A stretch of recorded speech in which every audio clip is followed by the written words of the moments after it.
So today we're going to be focusing, as the course title would indicate, the firm and staff level setup of Practice CS.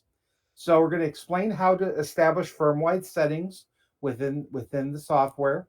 We're going to look at the setup of staff members, and we're going to pay particular attention to setting up billing rates, as that is a point of confusion among many newly implementing firms. We're going to demonstrate how to add and assign security groups. So we'll talk about security groups in depth. We're going to explain how to add and modify engagement templates, uh, what those are and how they can be utilized. And then we're going to talk about activities. The activities are that granular work that you'll be doing for your customers. So that's what we're going to be covering today. So to start out, I do want to pull up a slide that has what we call the implementation roadmap. So this is it's a little bit of an older structure, but it really lays out sort of how Practice CS is structured.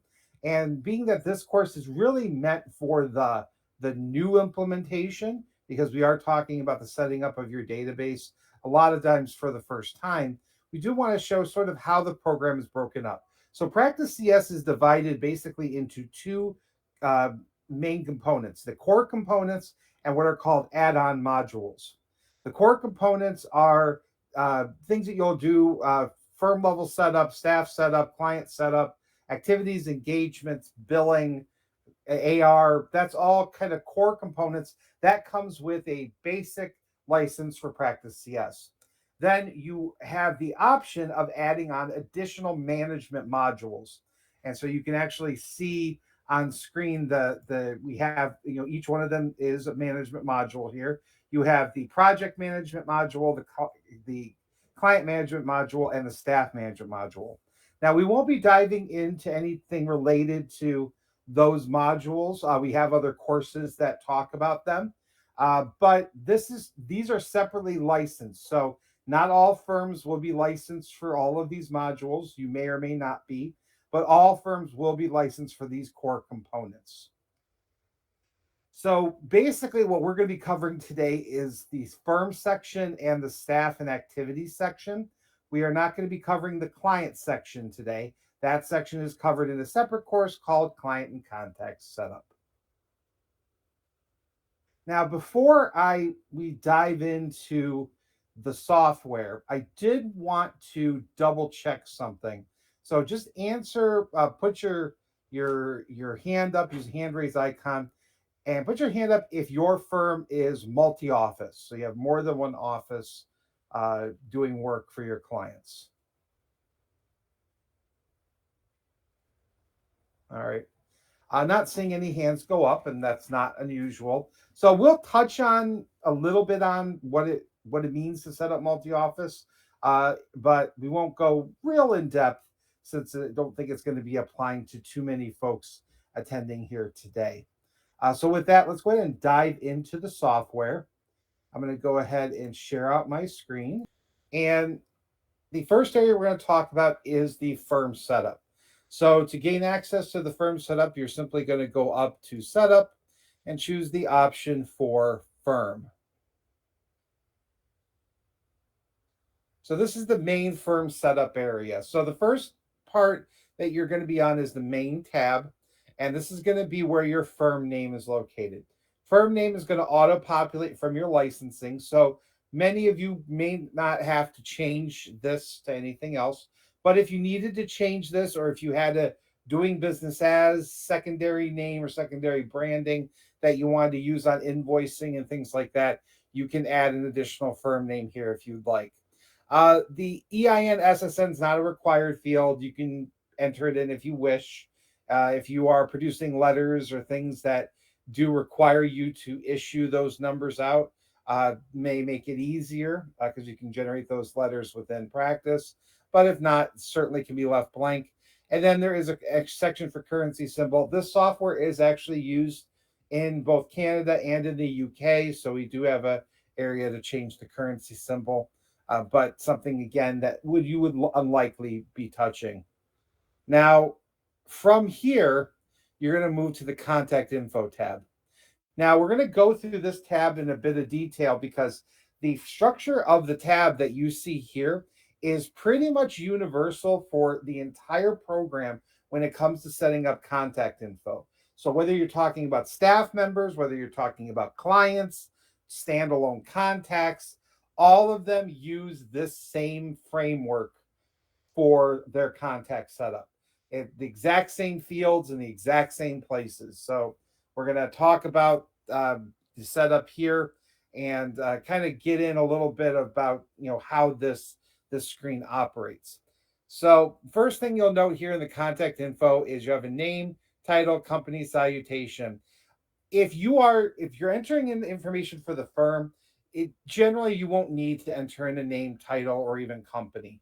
The most of the preset reports and letters and invoices use the firm name from the main tab.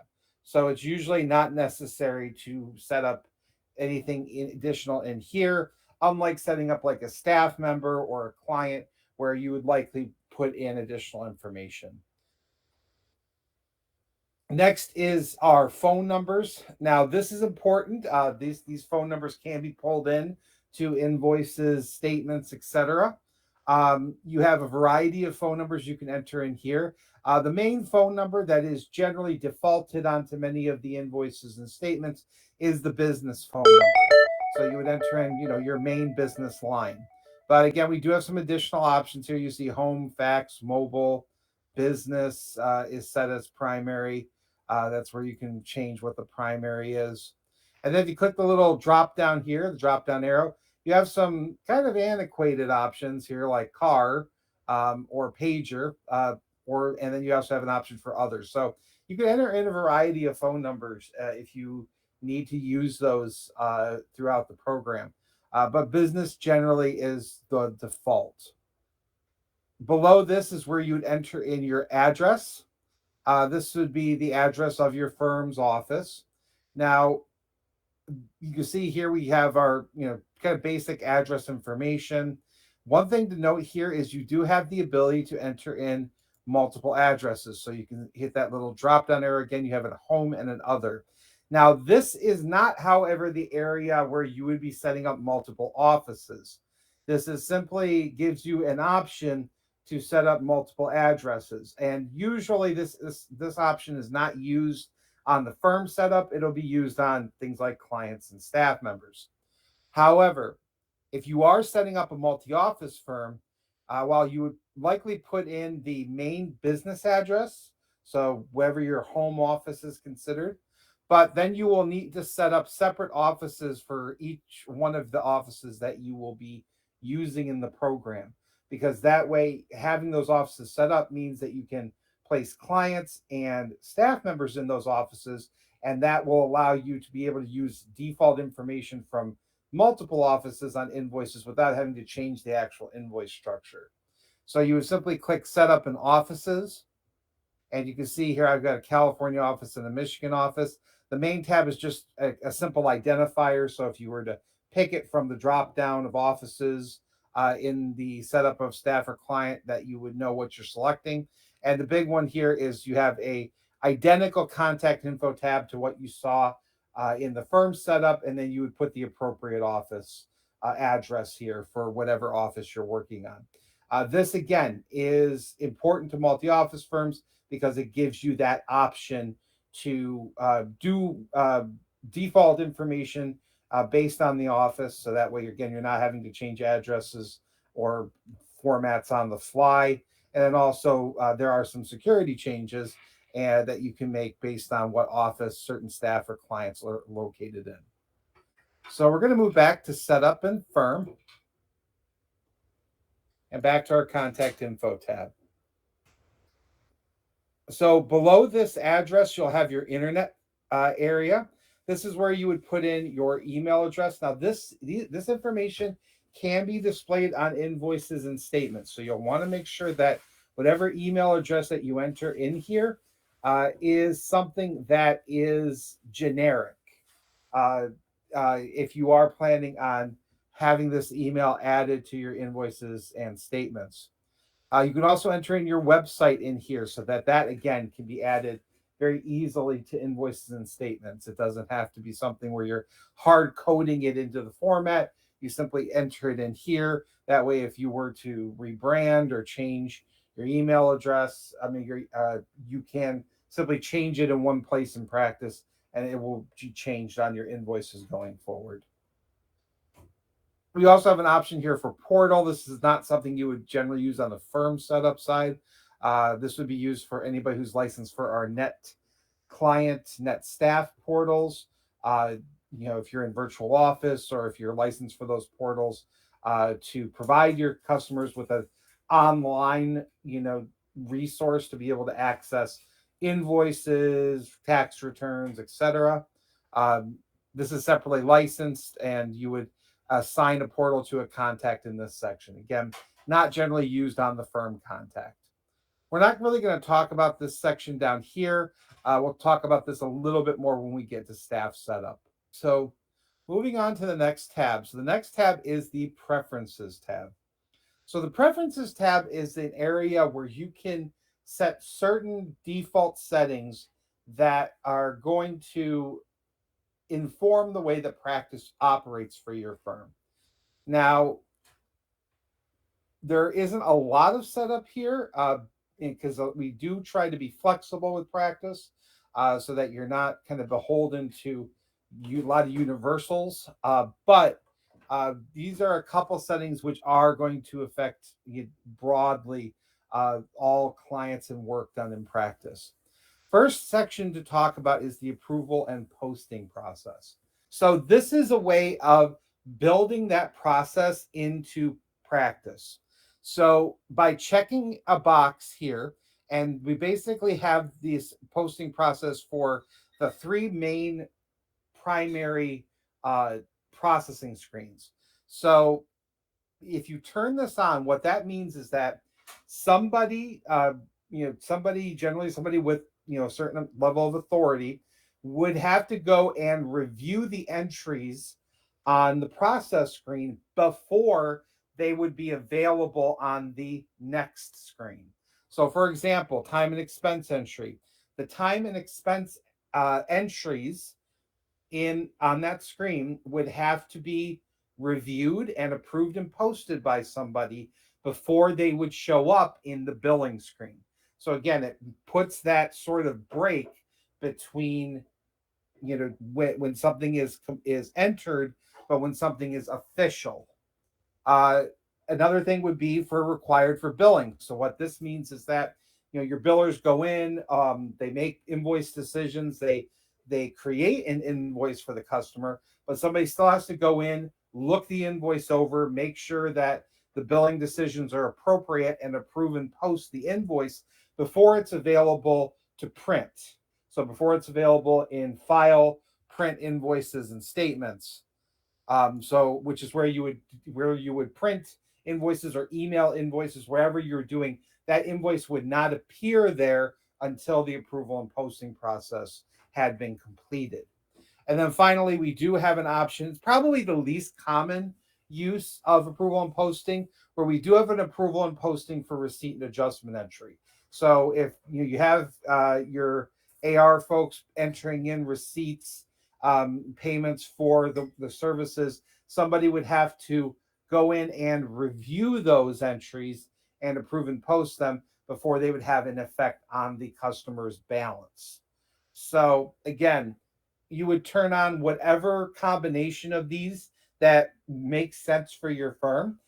You don't necessarily have to use these, and some firms that don't have those processes in place wouldn't turn these on. But if you do have that process in one of these steps or multiple of these steps, you're kind of really going to want to turn on that just to give yourself that option in the software. That also adds in another aspect where not only are you having that break where somebody does have to review the work that's been entered or the invoice that's been created, but that person that reviewed and signed off, there is an indication in the system of who that was and when they signed off. So it keeps that paper trail. It keeps that sort of chain of responsibility. So something to consider. But again, definitely, if you don't use these, don't turn them on because it is going to essentially require you to do it, to do the approval and posting before that data moves on. So only turn on what you need. The next option from approval and posting is security options. So this the Practice CS actually was developed before we had the sort of universal CS Professional Suite or NetStaff, depending on what you're licensed for, logins. The white logins that you may see when you log into Practice or UltraTax or Accounting CS for the first time during a day, you get these kind of white box login where you type in your email address and password. Practice existed prior to us having that universal login. And so it actually has its own internal security with its own internal logins. And unfortunately, because of the way that the Practice is designed, we can't really eliminate that. So we have security set up in here where you would, if you enable firm security, your staff will be required to create a password to get into Practice, logging into the main sort of red Practice CS screen. And now, besides the fact that it's required, requires a login password, enabling firm security also allows you to limit access to areas of the program for certain staff members who shouldn't have access to that area. We're going to talk more about security groups a little later in the course. But one thing I want to make very clear is when we start talking about security groups, we're going to go to areas that if you don't have firm security enabled, you're not going to be able to see. Do not enable firm security during this class if it's not enabled already. The reason for that is once you enable firm security, the minute that anybody in your office logs out of the program and logs back in, they're going to be prompted to create that password. However, if they're not entered into a security group, which they likely would not be because you enabled security but hadn't actually gone through the process of creating the security groups themselves, they actually wouldn't be able to get into the program because they wouldn't have any permissions. So enabling firm security is really something that you should do as a planned process. We encourage you to use it because it does allow for a lot of control over sensitive information within Practice, but don't do it unless you have a very strong plan in place. So again, this is where you would turn it on, the security. We also have an option here for integrating this firm with other solutions. When we say firm, what we're really talking about is the Practice database. You can actually have more than one database within Practice, but only one database can be integrated with other programs like CS, like UltraTax CS or Accounting CS, etc. And so, or File Cabinet CS. So, if you want this to be available to integrate with other solutions, you would need to turn that on. A couple of these other areas we're not going to really dive deep into just because they are really situational depending on your licensing. But we have some automated portal creation settings down here. And then we do have the ability, you can create customized dashboards and then save the layouts, and you can basically force those dashboards to be the default dashboards for new staff members. The last thing I did want to talk about on this screen is the default user preferences for new staff. If you have certain user preferences that you prefer, you may want to click this little ellipsis box right here and just set those user preferences. Not only will this allow you to make sure that new staff members who come in have the appropriate settings in here for the billing screen, for time expense entry, for receipt adjustment entry, for the system itself. But what it will also allow you to do is allows your staff members to have a link at the bottom of their user preference screen, because user preferences are usually staff specific. There's a link at the bottom of their user preference screen, and you can see it if I go into mine. So if I go to setup and down here to user preferences, you can see my link here down at the bottom says reset to new staff defaults for firm. If I click this, it will reset it to the default user preferences. So if you get somebody who kind of messed up their user preferences and now doesn't know what they used to be, you could have them just restored to what the sort of new higher settings are. All right, so moving on to our billing and AR tab. So the billing and AR tab is an area where you can set some billing and AR related firm level settings. Now, one thing that I do want to address here is that a lot of the setup that you see here is not, you're setting up defaults. You're not setting up like restricted settings that you can't change further down the line. So when you see things like default invoice format for new clients, or even like assessed service charges, these settings can be changed on the client level, or they can even be changed when it comes to like invoice or statement formats. They can be changed during the process of creating an invoice or statement. So don't feel like for a lot of this that you're locking yourself into certain settings.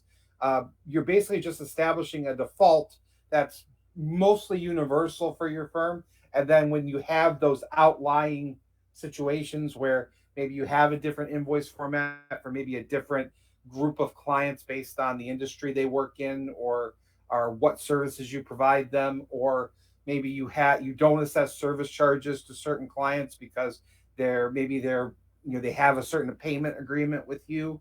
And you can turn that off on the client level without having an effect on the entire firm. So just want to make sure that you're aware that these settings are defaults. They're not really, you're not locking yourself in. But you can set your default invoice formats for new clients. Same thing with your statements. The number of days till the invoice is due. So you can establish that so that when you produce invoices, it will count out the appropriate due date. This can also be changed on the client level or during the invoicing process, but you can set that for whatever is your kind of normal default.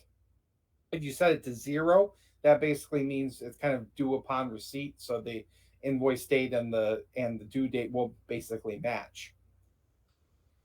Now there are a couple of settings in here that are more so kind of focused in on uh, things that may be unique to certain firms. For instance, if you are integrating with email, so integrating with Outlook, this is where you can change the body of the invoice email message.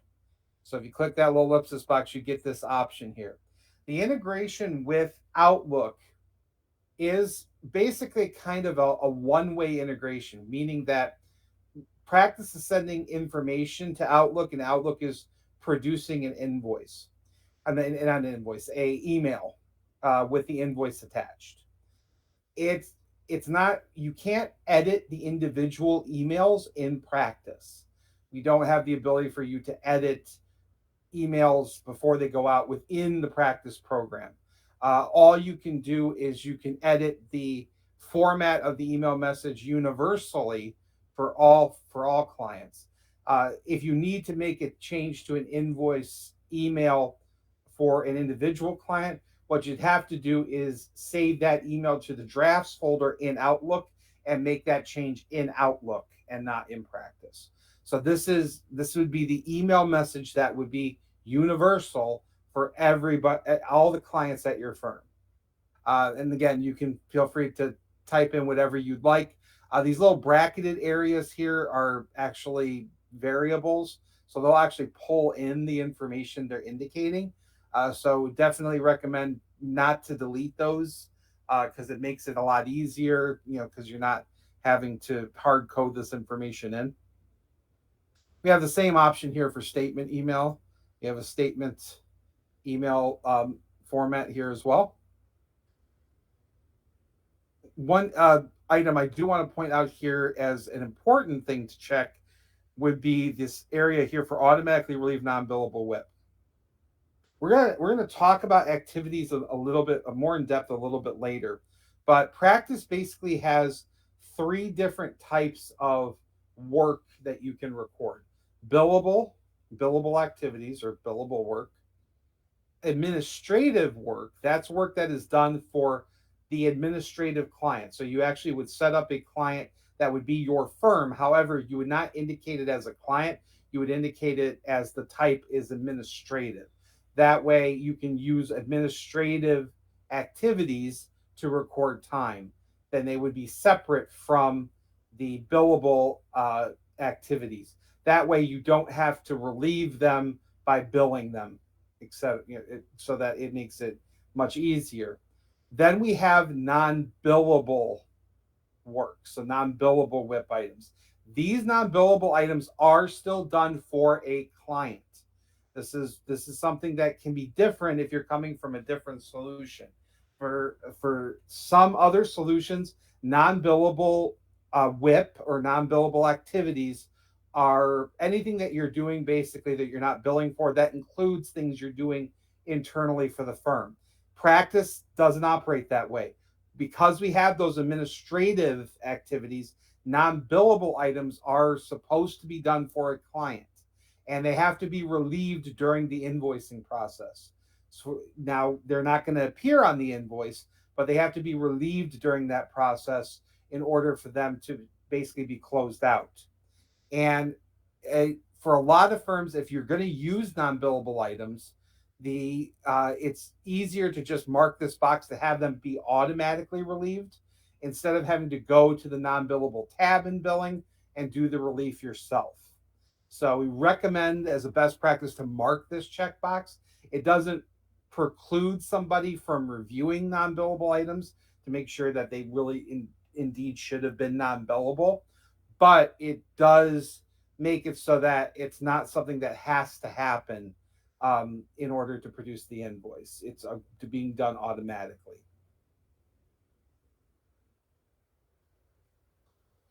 Beyond that, we do have the area here where you can turn on to assess service charges. And you can indicate which service charge, if you have multiple service charges here, which service charge is sort of the default service charge. This is also the area where you would enter in your dunning messages.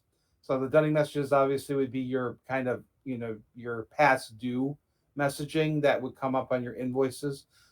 That way you can have different messages based on different period lengths, and you don't have a separate invoice for each one of those. The system will just automatically put the text verbiage based on how old the oldest balance is. And then finally, this is also the area where you can put in your AR terms. And again, this is meant just to make things a little easier so that you're not having to either hard code it onto the invoice format, or if you have changes to your AR terms, you can change it in one place and you don't have to go to each invoice format if you do have multiples in order to change it. So we're gonna be moving past benefits. We do have an entire course, e-learning course that's available in your catalog. We're gonna move on to terminology. So we designed Practice CS really with an eye toward making it sort of as universal as we could at the time it was designed, so that you know all firms, it could kind of work well for the widest variety of our firm clients.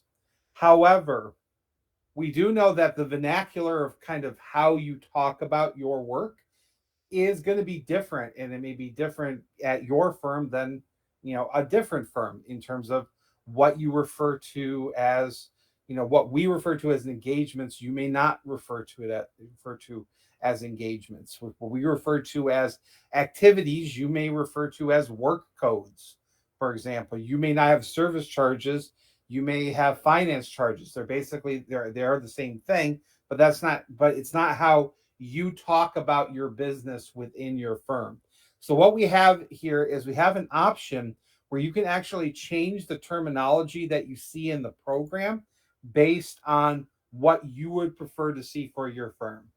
So, for example, engagement. So, engagements are sort of the umbrella service that you're providing. So activities are like the work that you're doing. The engagements are sort of why you're doing the work or what you're doing the work for. So engagement would be something like accounting or tax or audit or consulting, where an activity would be like having a client meeting or doing preparation or doing review. But maybe engagement, that's not what engagement means to you. It doesn't mean that umbrella term. You refer using engagement when it just comes to getting engagement letters or individual projects or individual items that you're working on. It's not really that umbrella statement. And maybe you prefer to use the term services. So you can change that term. So I can simply type in, so this is my singular column, and then there is also a plural column. So you see, I changed. So this is the default term. I've changed the singular to service and the plural to services. You can see here, I've got some, I've got these options in my navigation pane for engagement category template and engagement custom fields. When I hit enter, just watch those letters over here, or those words. You can see now it shifted it to using the term service. So you can do this throughout the program. So if you don't use the term partner, you use the term shareholder. If you don't use managers, you use another term, or you don't use the term associate. You can make changes based on what works best for your firm and what makes the most sense to your staff. The big thing that to remember though is that if you do make terminology changes, is make sure somebody at your firm remembers that you did that, because when you call our support team, they're not going to know what terminology you're using. They're just going to know the default terminology you see right here. So we have a quick way of sort of resolving that, and that is actually going up to the help menu. You can choose to enable default terminology, which will temporarily switch the terminology back to what the default is. Now, it is temporary. If you turn that off, it changes back to whatever you've changed it to. But that is something important to jot down, because it can cause confusion when calling support. It can cause a lot of confusion, and so it's good to keep that in mind. Your support rep should be, you should be able to kind of suss that out, but being able to know, okay, we do change this, we you do use different terms. Let me go up to help menu, turn on default terminology, so when I'm talking to support, they know what I'm talking about. And if you decide that you want to change something back, or change it again, you would simply have to retype in, and that'll change it back.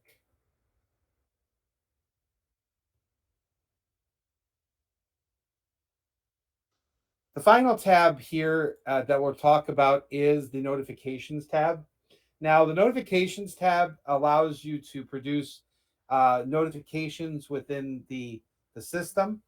Now, those notifications can appear in a variety of ways.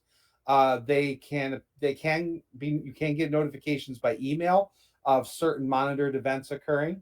You can also get pop-ups.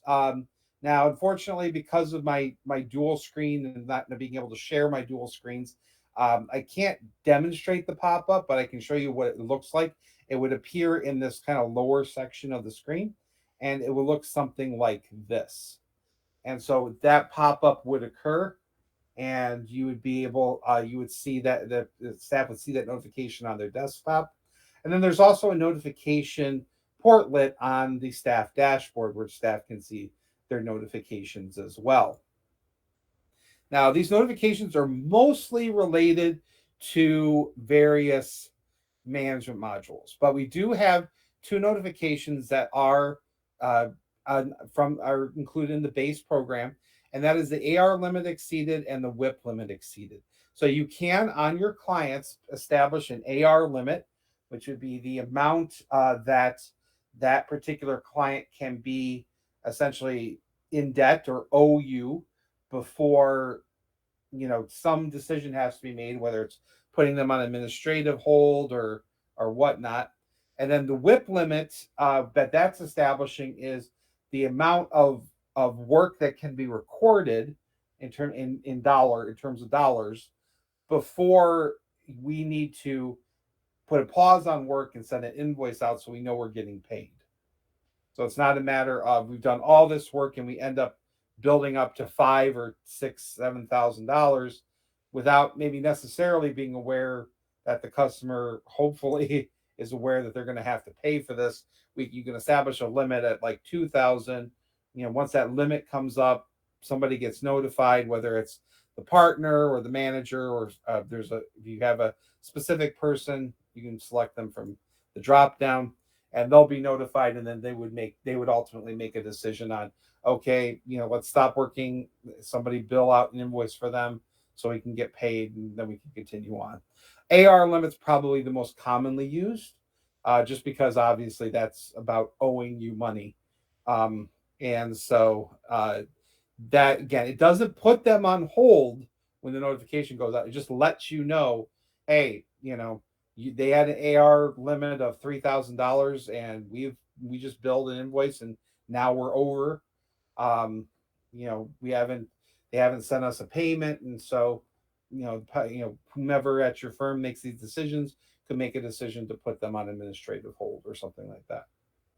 All right, so let's go ahead and move on to staff setup. So to get access to the staff setup, we're going to the setup menu, and we'll go down to staff. So here on the left here, you'll see the list of staff members. Now, one thing to note here for anybody newly implementing is there isn't any way to convert staff members from or import a list of staff members. So staff members do have to be set up individually. They have some specific things that you do have to have set up on every staff member. So I'm going to choose my name here in this list to kind of show some of the fields that you'll need to fill in. To add a staff member, you would simply click the add button here at the bottom. You'll get a blank, blank fields, and then you would simply add in the necessary information. But we're going to use an existing staff member just so that we can see some of the fields populated. Now, first thing is ID.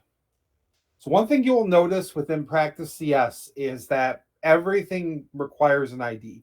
And the reason why it seems like everything requires an ID is because of the way the data is organized in the database for Practice CS.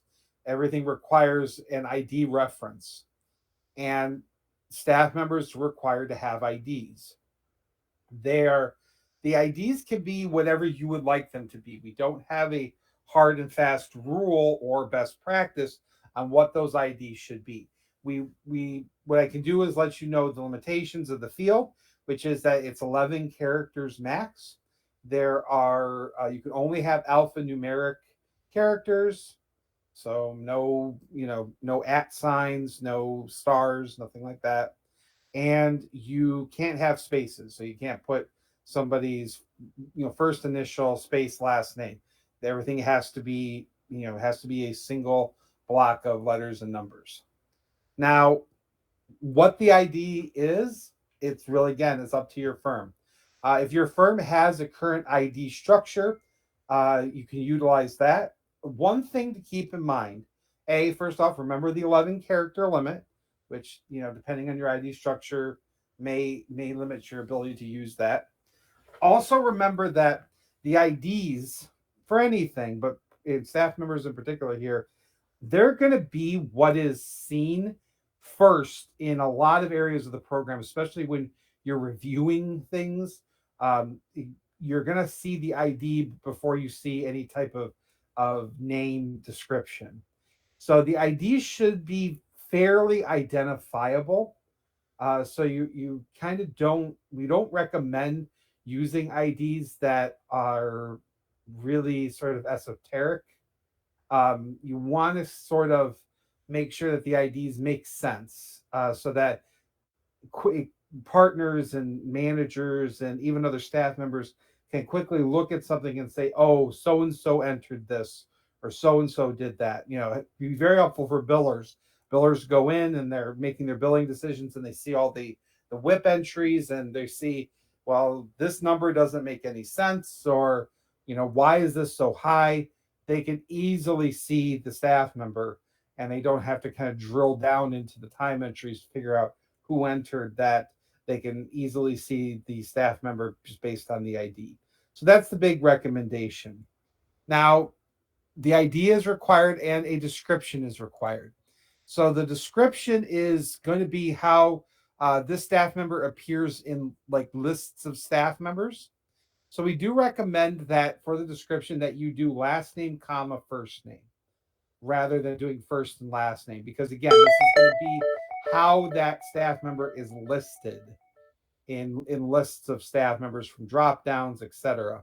So having that last name, comma, first name is a little bit more universal. Now you can certainly do first and last name. You just again make, if that's how your staff members are used to seeing the list of other staff members, by all means, the program will let you do that. But we generally recommend last name, comma, first name. The first, middle, and last name fields don't generally have to be filled out. They can if you would like, but again, not a requirement. They're here if you need them. Also, social security number, not a requirement. Some firms do like to use practice not only for their time and billing recording, but as a way of kind of storing firm information, staff and client phone numbers, staff and client information. So we do have a field for social security number, but certainly not required. We have a date hired, so you can put in a hired date if you would like. The only reason where that would be a requirement would be if you are using the accruable benefits part of practice.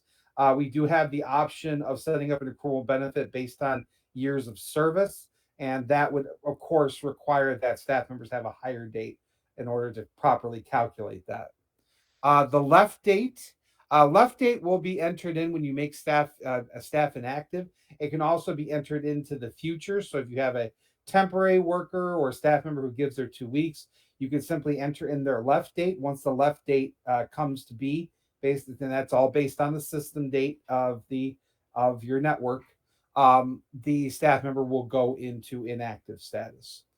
We do have an option here to put staff members in active or inactive status.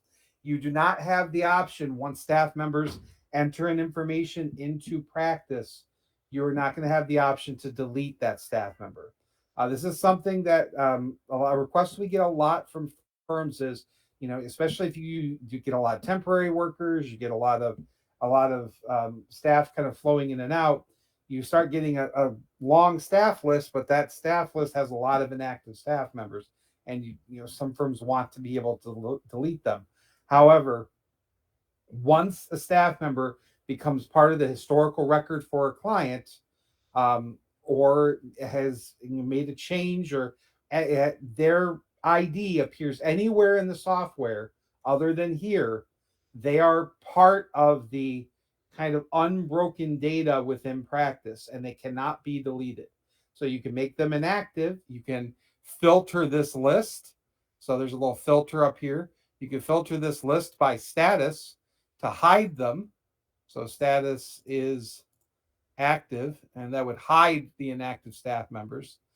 But you cannot delete staff members that have historic data within the program. You can only inactivate them. And that is true for the vast majority of things within practice. So clients, engagements, activities, projects, all of them, if they've been used at some point and they have time tied to them, invoices tied to them, etc., they can't be deleted. They can just be inactivated. We have an option here to enter in CPA information. You can use that for CPA information, or you can use it for other things if you would like. And then we also have a grouping section here.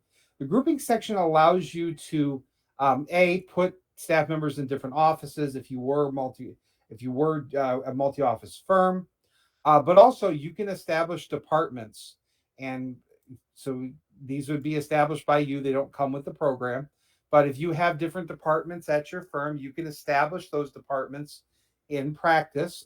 You can either go to set up in departments, or I can go right click here and hit add a department, and it just adds a identifier of departments. But what it does, besides adding, the ability to kind of identify that the staff member falls in a certain department, that allows you to run reporting based on just that department. So the grouping is really there as a tool for reporting as much as it's just a tool for grouping staff together. Because again, that way you can make it easier and see smaller subsections based on certain grouping selections. You can indicate if another staff member is the staff member supervisor. And then you could also indicate what the staff level is. This is also can be used for reporting purposes, as well as for scheduling purposes. If you're, again, going into staff management and using the scheduling tools. Again, it's not something we're going to cover today. We do have a course about that if you're interested. Moving on to the contact info tab. So the contact info tab, again, pretty much looks identical to what you saw in the firm setup. And the only primary difference here is you can add a first and last name in here. A lot of firms will do that. They'll do the description, last name, comma, first name. But on the contact info in the name section, they'll do first name, last name, just so that they have that access. You put the title. The company info will fill in from the firm name section in the firm setup. So usually you don't have to change that unless you have multiple kind of branding, or multiple sides to your business, and different sides have different company names, in which case you could change that. We have the ability to put in phone numbers, including extensions. You can put in their address, whether it's their office address or their home address. You can put in their email address. This can be very important if you are integrating with Outlook and you want the staff to have the ability to see their Outlook inbox or the Outlook calendar within practice. You will want to make sure that they have their actual email address entered in here.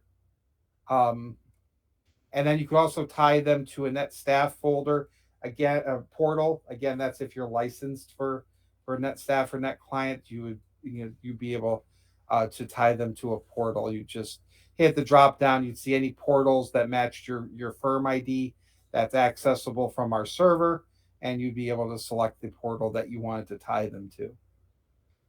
Below the portal, we do have an area here for categories.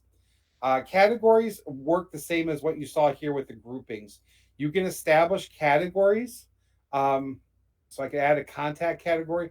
I can establish categories for contacts that allows me to basically put certain contacts into categories and then run reports or lists based on those categories.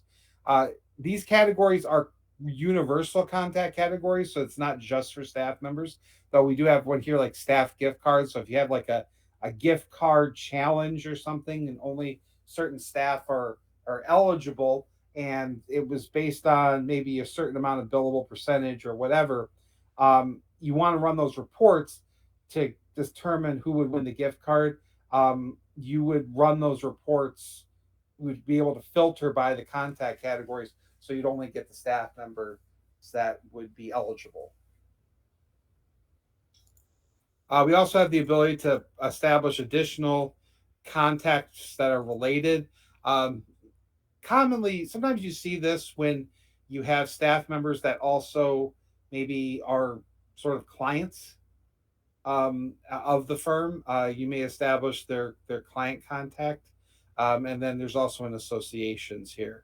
But it's just ways of sort of tying certain contacts, staff members or clients or even the firm together based on certain information.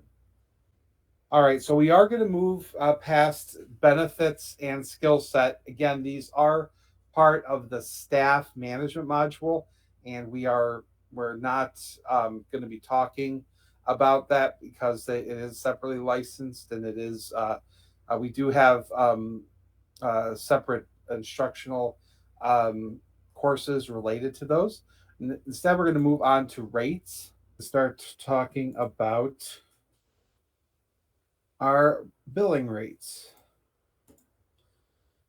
So on screen here, you can see the rates listed. And big thing that we have to talk about and discuss, and probably the biggest confusion that some firms have when it comes to billing rates is sort of what rates mean versus what rate descriptions are and how everything kind of connects.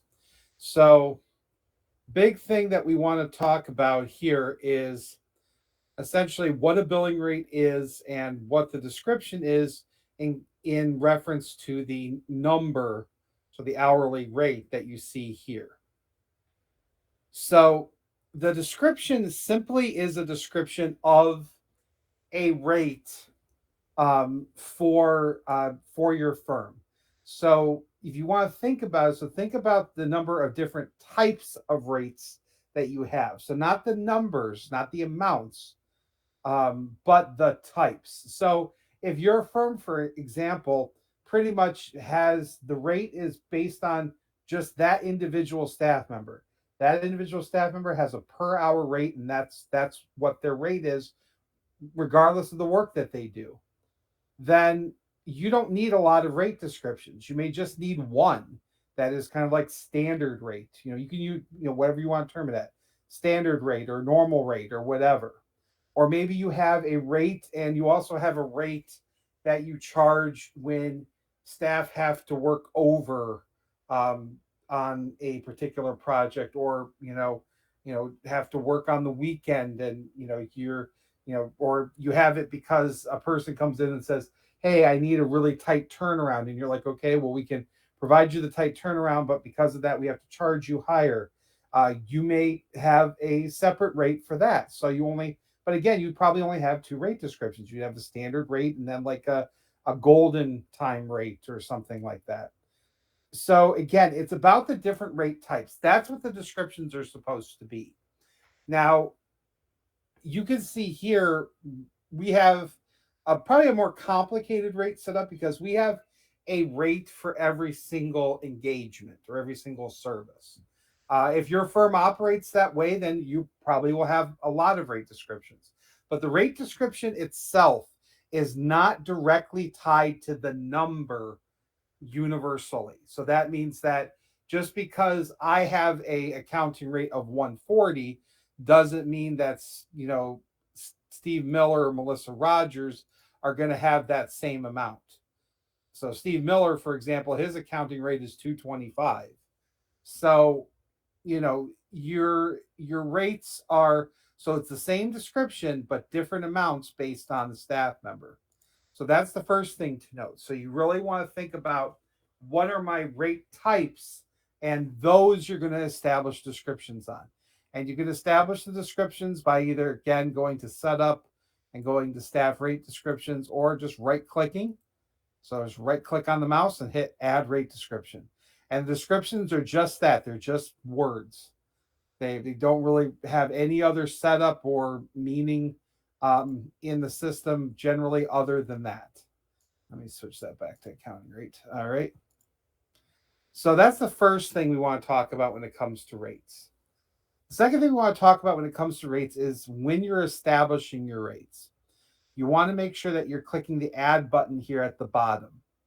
So you can see here that we have what are called effective dates. The way that the system is recording information is that it is going to, once something is finalized, so it's an invoiced, and that it's the WIP has been relieved. Things generally don't change as you would want them to change. However, until that point, the system will establish the rate based on the rates that were in effect at the time of entry based on the effective date here. So it's not based on the system date exactly of that particular time. So, for example, if my only rates I had in here were the rates for January, when effective January 1st, 2019, and I entered time in now, it would use this rate schedule here. If I were then to change these numbers, but this date didn't alter, then I would the system, if the whip hadn't been finalized, would basically refresh with the new rate. So what you want to do is you want to establish, anytime you make a change to rates, you want to establish a new rate schedule. And to do that, you simply hit the add button at the bottom. The system will automatically pull the numbers down from the previous rate schedule, and then you simply change the numbers that need to be changed and click enter. So anything that was entered in prior to that effective date will use the old rate schedule, and anything entered in after the effective date will use the new rate schedule. The times where we find that this becomes a problem for firms, where you'll see a lot of firms will make mistakes and they end up having to redo invoices and et cetera, um, is around a rate change. And a lot of times that's during like the beginning of the year. So what'll happen is that, especially if you're a firm that doesn't do daily time entry, maybe your time entry happens on like a weekly basis, you'll run into situations where the rate changed on the 31st. So instead of somebody going in here and clicking add and adding in a new rate for, for January 1st, 2023, and adding in new rates, they simply went in and changed the existing rates to whatever the new number is. Well, that's not going to have any effect on anything that's already billed, but anything that's waiting to be billed, and certainly anything that's being entered after the fact, after the change is made, uh, is going to use the new rate, which means that, for work that was done on the 28th of December, you're actually charging more than what you're supposed to be, or charging less. I mean, if you are reducing your rates. So that's why it's very important that when you make rate changes, you don't just change the grid as you see it when you come on the screen. You click add and add a new rate schedule with a new effective date. The final thing to note here is regarding the cost rate. So the cost rate is also per hour. It is not a requirement, and some firms elect not to use the cost rate. We recommend it only because it gives you more information about the health of your firm. Because if you have the cost rate, then you can get at least a reasonable sort of profit, and profit and loss margin from the reporting in practice. If you don't have costing, there's no way for practice to produce that. Um, again, the cost rate is hourly. And we get a lot of questions about how we recommend determining what the cost rate should be for staff members. We don't have a best practice. I will say that probably the majority of firms that do costing, they'll base the cost based on the salary of the staff member and the benefit package of the staff member, and they'll add those together, and then they'll just do the math to break it down to an hourly amount, and that's what they'll put down as the cost. Some firms will put some overhead items in there just to sort of give them a broader scope of their operational costs. But for most staff, kind of determining just how much the staff is costing versus how much the staff is bringing in terms of work, they'll just do, again, salary plus benefits. But again, this is an hourly number, so you still have to do the math after that. So you take the salary plus benefits, and you need to divide it down to an hourly amount just based on your whatever you average out for average hours worked per week. So moving on, so we are going to skip past the targets area. That is related to staff management, and we're not talking about staff management focused items. We actually have an entire class, just like we have for accruable benefits, on staff targets, which are essentially the staff goals in terms of hours and billable time. And so you can review that course if you're interested. And instead, we're going to move to the security tab. and we're going to spend some time talking about firm security. Now, if you do not have firm security enabled, you will not see this tab. That is okay. You can follow along as best you can, and then we have that e-learning available that has a security section, and you can take the security section of that once you've established firm security. Just please do not turn it on during class. But this is where you assign staff members the security group that they will exist in. And that security group determines the privileges that they have within the software. Now, one thing to note is besides the password that you need to log into practice, nothing else in practice can be password protected. So you can't password protect certain clients, you can't password protect certain staff members. What you can do is you can establish privileges where basically if a staff member doesn't have privileges to an area or to a certain set of data, then the staff member simply can't see it when they're logged in.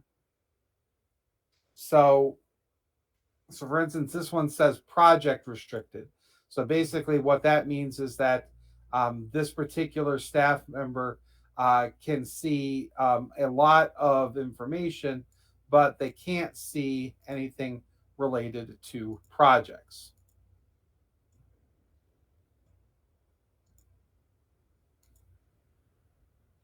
Now, when it comes to establishing your security groups, there's sort of two theories as to how to determine what to add into a security group privilege setup. You can establish security based on the process that's being done or based on the position of the staff member. Now, why do we have kind of those two? Because you can actually have staff members in multiple security groups. So you can have them, and what happens is that they have a privilege in at least one of their security groups has a privilege to an area of the program. That staff member gets access to it. So what that would allow you to do is to create security groups specifically for billing. So you're able to determine just for the billing section of the program, what are the normal permissions for our billers versus what are permissions that I want to leave for only managers or partners. So that's what we talk about when we're talking about sort of process related security groups. There's security groups where the privileges you're establishing is based on the process or the work the work area that is being done in practice. So billing, accounts receivable is common. You know, adding new clients, time entry. We have a lot of these that are the process type of security groups. Then there's also positional security groups. So you can establish positional security groups when the privileges you're establishing are related to the position the staff member is holding. So if you want every partner to have basically the same permissions, you can create a partner security group. And so everybody that's a partner, you put them in the partner security group and you're done. And they're all going to have the same permissions.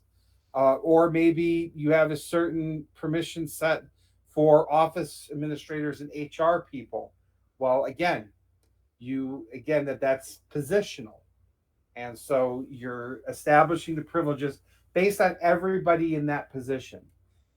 So good, and you can mix and match these kind of different approaches to setting up security. Best practice recommendation is that if everybody that holds a certain position should have basically the same privileges, then establish a positional security group. So if all tax preparers should have the same permissions, then set up a tax preparer security group.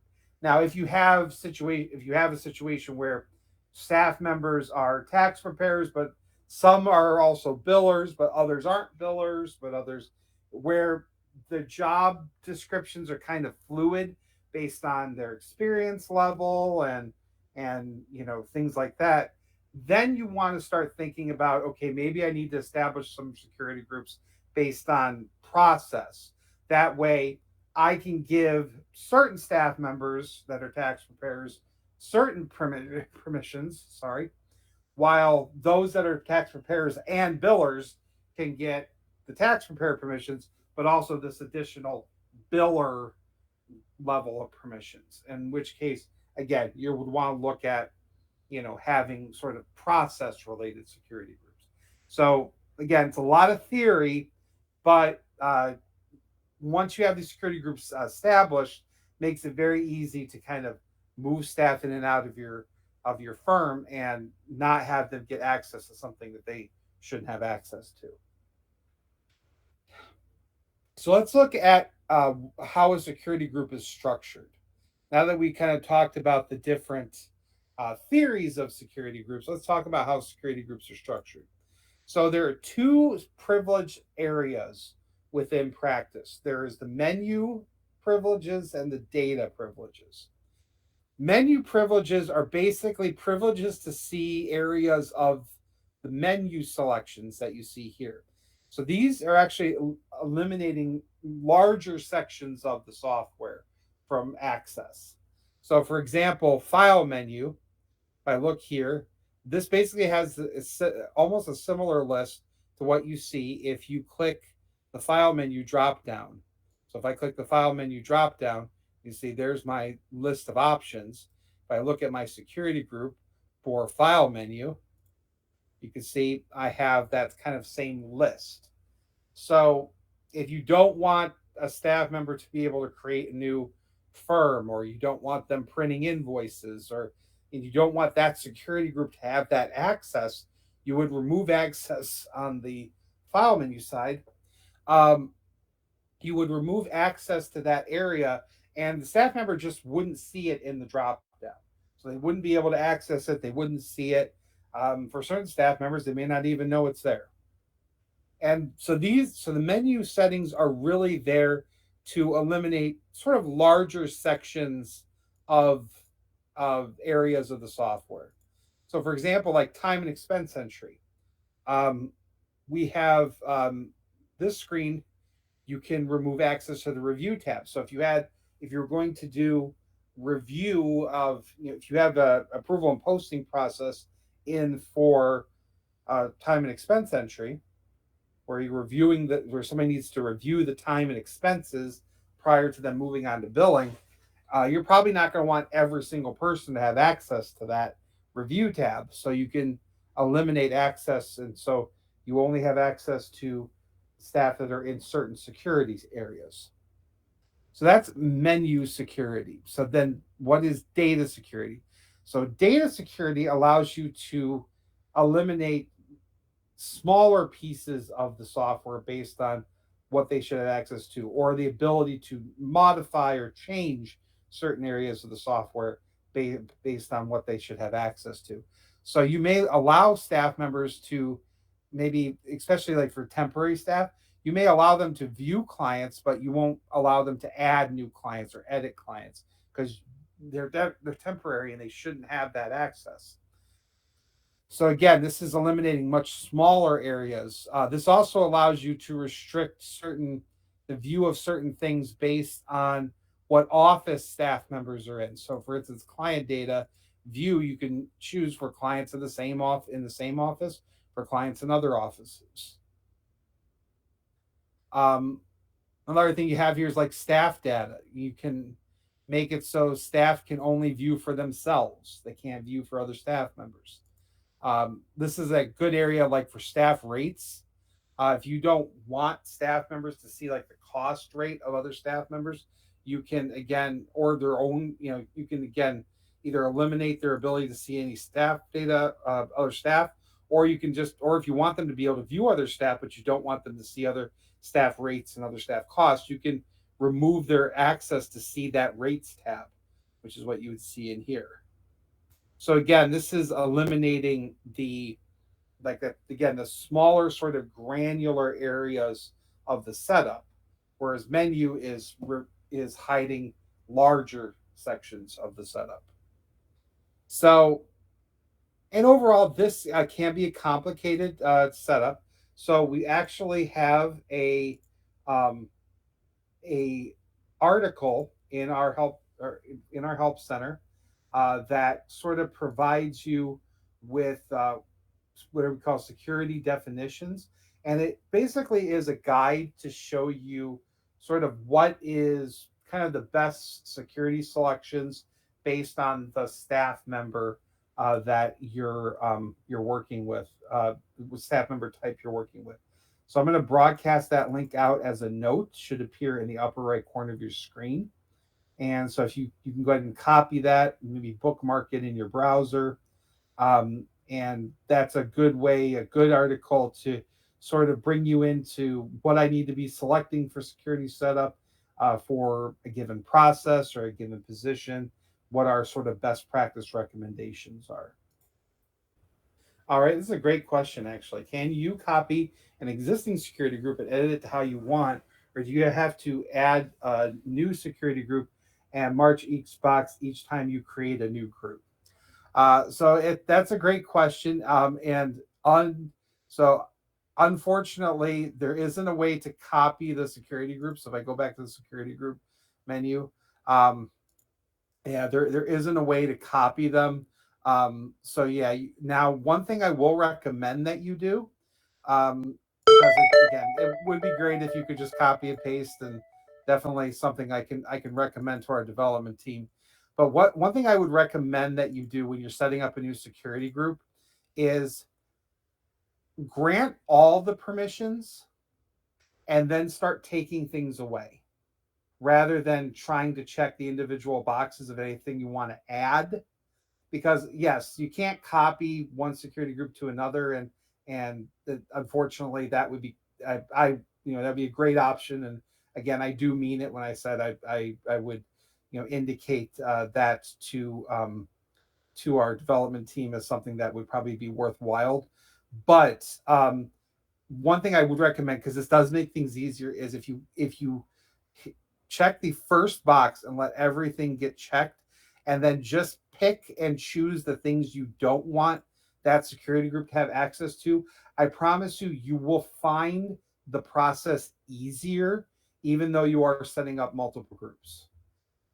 Trying to kind of pick the boxes you want to add, I found for a lot of folks makes it more confusing.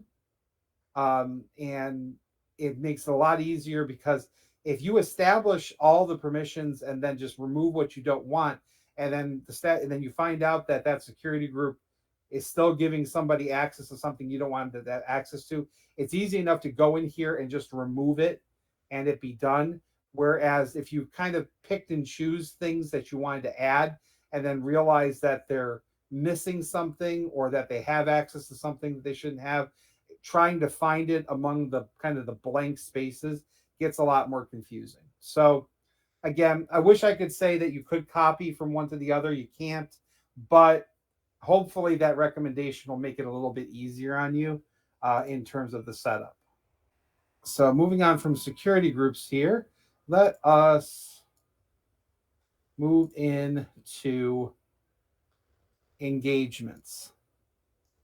So we'll move on from security groups. In terms of staff setup, we do have an area for custom fields. Just touching on this briefly, the custom fields area allows you to establish uh, fields to track information that the program's not natively designed to track. We don't dive into custom fields too much in this course. We actually have a whole section on custom fields in the client and contact setup course. The reason why we put it there um, is because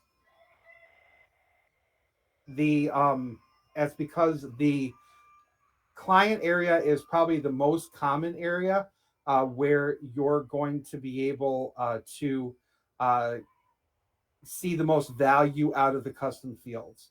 That being said, you can use them on the staff members. Again, just a way of tracking information that the system is not natively designed to track. So again, custom fields there to uh, basically record information that the practice is not natively designed to track. And then we do have our notes section here. Notes section does allow you to put in notes about staff members. Uh, I would say this is probably not widely used by a lot of firms, since usually information about staff members, they're going to be recording in more of an HR function. So reviewing or application filing or things like that. But if you have certain information that you need to record for the staff member, you can go ahead and record it here in the notes section.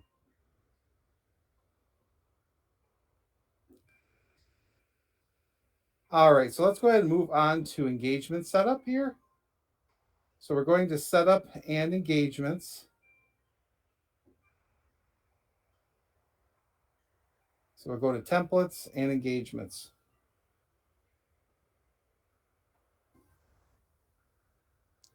So again, when we talked about engagements a little bit earlier, and we sort of defined the engagement about, in terms of what it is, I want to go through and just review what we're talking about here, because you're going to hear the term engagements, you're going to hear the term projects, and you're going to hear the term activities.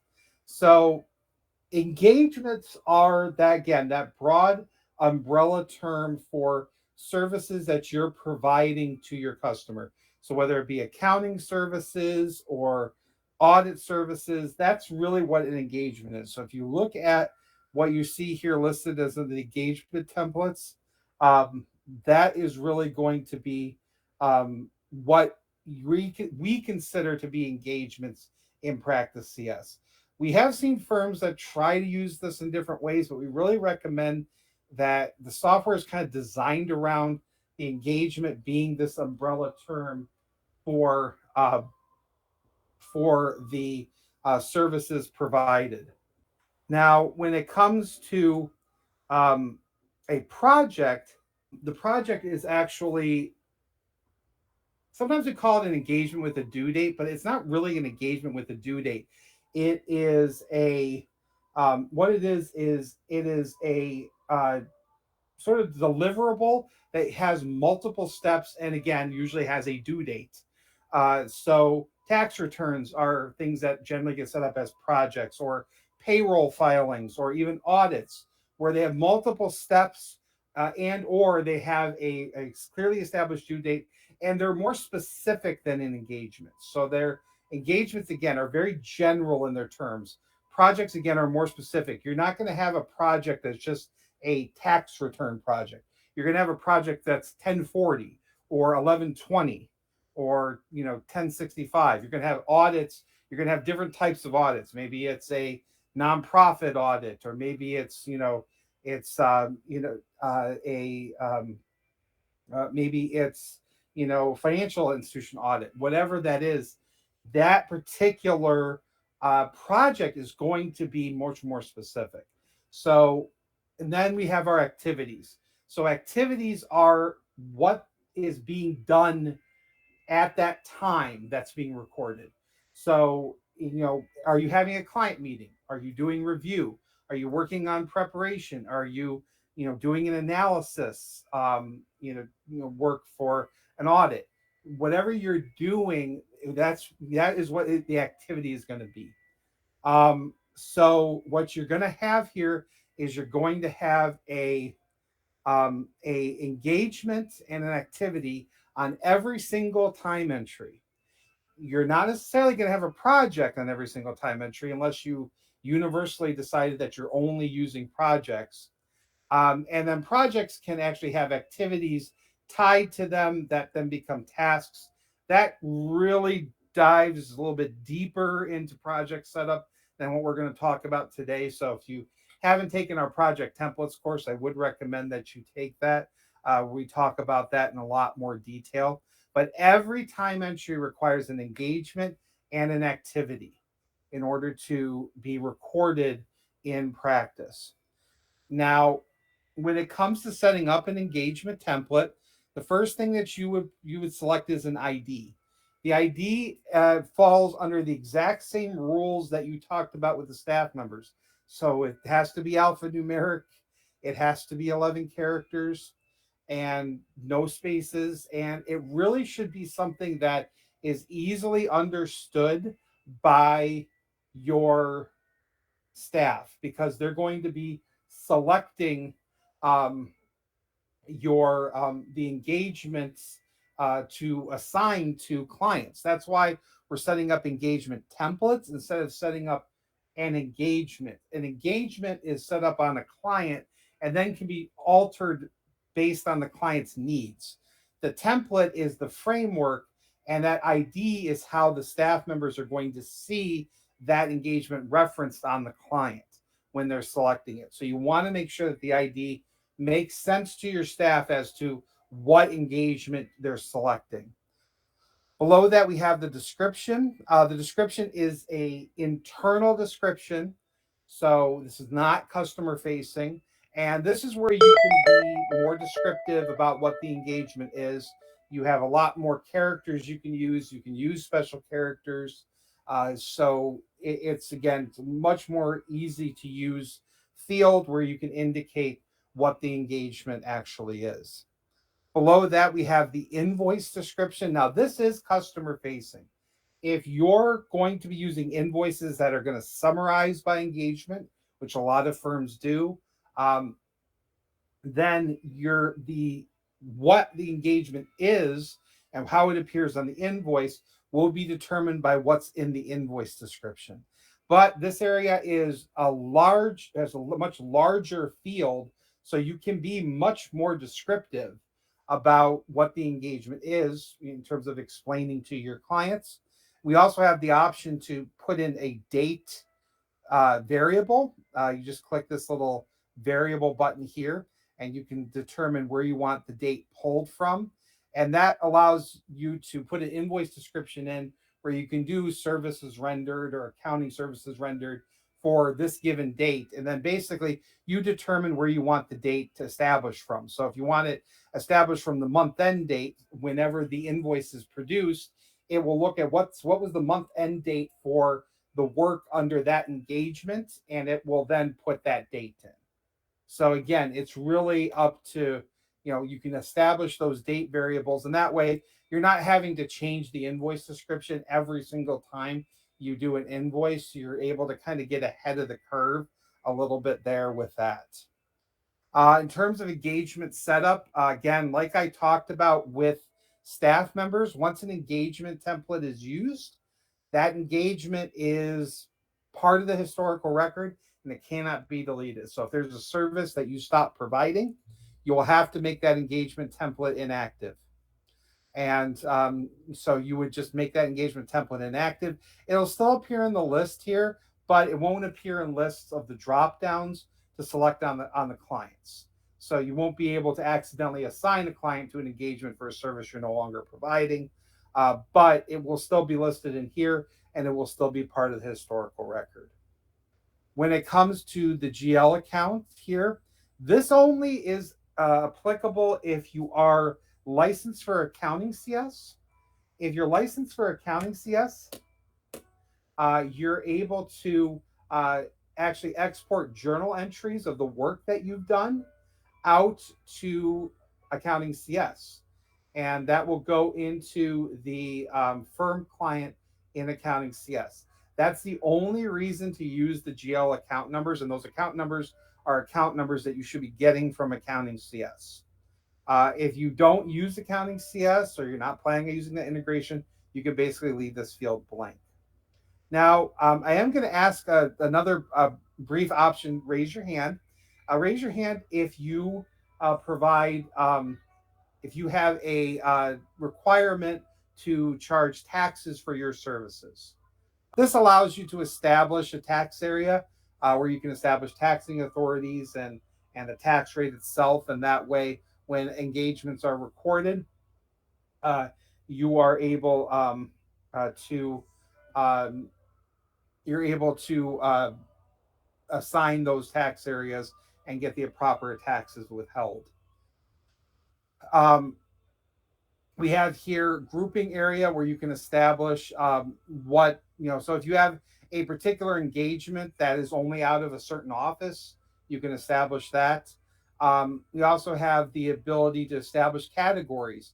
Again, this is really for reporting. So if you maybe are going to break your engagements down to maybe not be so broad, so maybe instead of accounting services, you're going to break them out into maybe multiple different accounting subgroups in terms of the way that you're recording time, but you still want to be able to run reports of the entire, all the accounting services you provide as a whole. Establishing those categories allows you to be able to run those reports based on sort of the category that the engagement falls into. Um, this allows you to establish billers, reviewers, managers. Usually, these are established on the client level, but you can establish, what staff members kind of fit in these roles.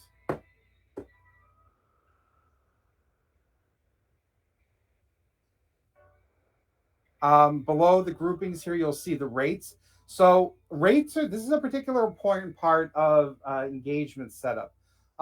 Rates um,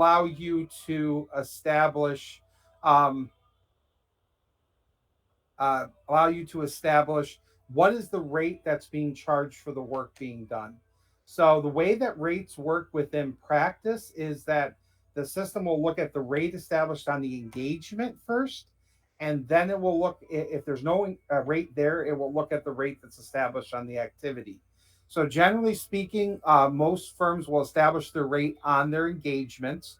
You will either select the rate description that should be used. So if you're a firm who doesn't have a lot of variety in their types of rates, you may select standard rate, and it'll use the standard rate no matter what staff member uses. They'll use whatever their standard rate number is. Or you can choose a fixed rate, a fixed hourly rate. So if you have certain engagements where it's not about the staff member, we provide this at this amount per hour we charge, regardless of who does the work. Um, that is what we would establish as a fixed rate. And so you can establish that here, or you can establish no rate. If you want to establish no rate, that would be an instance where your rates would be more established on the activity level. Now, items like recurring bills, we talk about in our billing courses, so we're not going to touch on that today. We do have the ability to indicate whether a surcharge should be tied in. That would be for any engagements where you did need to charge an additional fee based on that particular work. You can based on the activities. So maybe you have a surcharge if you know, if they want, say they want the tax return delivered electronically, it's fine. If they want it printed out, you charge a surcharge. Um, you can indicate that, and you could base that on activity, and you could record an expense activity for a uh, essentially a printing fee, and it would charge the printing fee and then charge a surcharge based on if that engagement template required the surcharge. So that's our engagement setup. Moving on to our activity setup. So we go to setup and activities.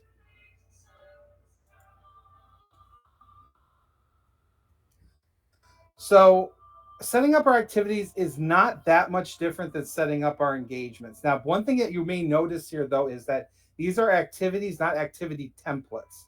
So engagements are templates because they can be assigned to a client, and once they're established on that client, they become eh, that client's engagement. And so you can make changes to that engagement that are specific to that client without that change affecting any other firms. Activities are not templated, they are not client specific, they are firm wide. So if you need an activity, you can't set up an activity just for an individual client, and you can't make changes to an activity based on an individual client. You have to use the activities in more of a universal fashion. Now, when you're adding an activity, a lot of what you see here at the top is pretty much the same as what you would see in the engagement setup. You have an ID, it's the same rules apply, alphanumeric, 11 characters, no spaces. Description is also you see here. This is internal. That's basically for the eyes of you at the firm of what this activity is and what it's for. The invoice description, if you are planning on itemizing your invoices, so you're planning on doing like detailed invoices and you're going to do every time entry reported on those invoices, you'll want to probably make sure that your invoice descriptions fully explain to your clients what the activity was and what it was for. Again, if you don't plan on doing detailed invoices, kind of itemized invoices, you probably won't need to do that if your invoices are more summary. But if they are going to be detailed, you're going to want to do invoice descriptions here. Now, in terms of establishing type, there are two types of activities. There's a time activity and expense activity. Time activities obviously are related to recording time. And so that establishes the time. You would establish then the class, and this is where I talked about that we have sort of three different classes of activities. Billable, which again, hopefully that's explanatory. It's a activity that is billable to the customer. We have administrative. Administrative is for, again, you all should be setting up an administrative client, a client that actually is indicated as administrative. There is a, if you look at the client drop down or client type drop down in client setup, and again, we're not, take our client contact setup course for more information. There is an option for client, administrative, and prospect. You want to select administrative and have that administrative client because that administrative client does not need to be reconciled. You don't have to make, basically zero balance invoices. You don't have to go in and actually relieve that WIP. So you can establish the administrative class clients or non-billable. Non-billable activities are activities that are done for a customer, but they are done non-billable. The common example that we usually see is non-billable research. That's kind of the one that we're seeing most often that firms will utilize. Um, below the billable, below the class, you'll see status active. This works pretty much the same way that you see for for the staff members and for the engagements. You once you use an activity to record time, you can't delete it. It is part of the historical record. So all you can do is make it inactive, which would mean it wouldn't appear in the drop downs and time entry for you to select. GL account also applies to the that export of journal entries out of the program um, and to accounting CS. If you're not using accounting CS, you really don't need to fill this out. You can also categorize your activities. This actually is probably more common to establish than categorizing your engagements. So if you have categories, if you have activities that sort of fall within the same sort of work type, you may want to establish a category for them. Now, the categories I have established in here are kind of simple. It's, you have billable times versus billable expenses, administrative expenses, administrative time. Um, those are decent, but you can usually also sort reports based on type and class and get similar results. However, you can categorize by certain items that maybe they're only applicable to audit work, and so those activities you want to see those as a group on a report. Establishing a category will make it very easy and very simple. When it comes to time-based activities, you can establish your rates if you're not using rates on your engagements. If you're using rates on your engagements, you don't really have to set up rates on your activities. Now, if you have engagements that don't have rates, you are going to want to establish rates on the activities that you would likely use with those engagements. But the engagement setup is pretty much the same. You can indicate here. This is the one place you can make a change, which is you can indicate whether or not you want rate amounts to round off. So that is really up to you. You also have an option here for whether or not you want a surcharge calculated, whether you want, and then whether or not this item is taxable or not.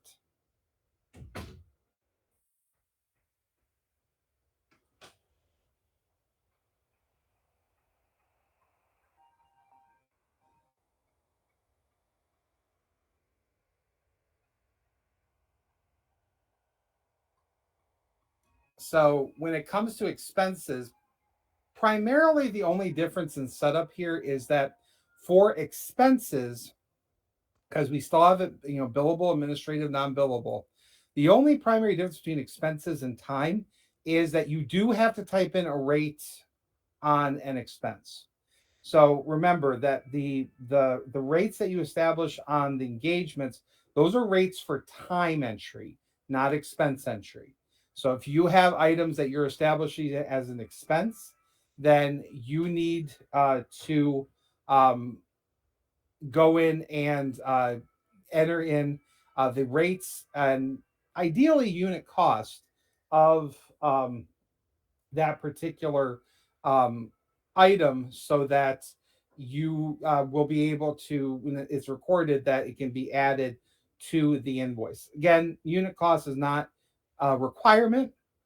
We do recommend it just to kind of, again, give you a little bit of an idea of how much it's costing you versus how much you're charging for it, but not necessarily a requirement. But pretty much all the setup for an activity, for an expense, is the same as time, except again that you do have to establish a rate on here, whereas on the time entries you generally don't have to establish a rate if you're establishing a rates on the engagement level. All right, so the last thing that we're going to touch on today is just a quick tip on making staff setup a little bit quicker. And that is, we go to setup and staff members. You'll see here that in setup and staff members, you do have an option here to edit multiple staff. And this can actually make setup of staff members a lot quicker because you can copy information from one staff member to another. So if you have staff members, a lot of staff members that have the same rates, then why go to every single staff member and set up their rate tab? If they're all going to be the same numbers for the same descriptions, you can copy staff rates from one staff to another. And that can also be very helpful when setting up a new staff member and establishing their rates. You can also add security groups to staff members, to multiple staff members at one time.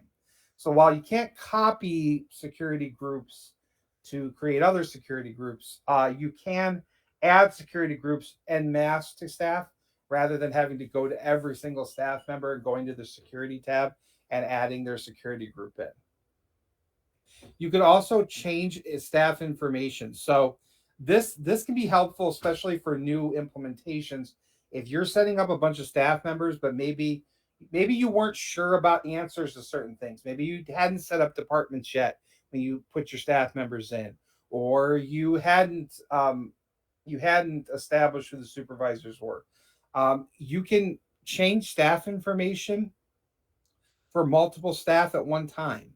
So that way, I can go in and I can add in my department. I could, add in the supervisor, or, change the staff level if I decide I'm using staff level. So there's a lot of options here for editing multiple staff members that would allow you to make those changes without having to go into each staff member, click edit or double click on it, go to the tab that you need to go to, make the changes you need to make, hit enter, go back in. You can use that edit multiple staff option to make those changes a little bit faster. So we've reached the end of our class today. So just to kind of review what we talked about today, we explained how to establish a wide variety of firm level settings. We demonstrated the setup of staff members, particularly focused in on the setup of the billing rates for the staff members and the security groups. We also talked about setting up engagement templates and activities. And we dived in a little bit into the ability to kind of copy information and move information from one staff to the other or make changes to information on multiple staff at one time.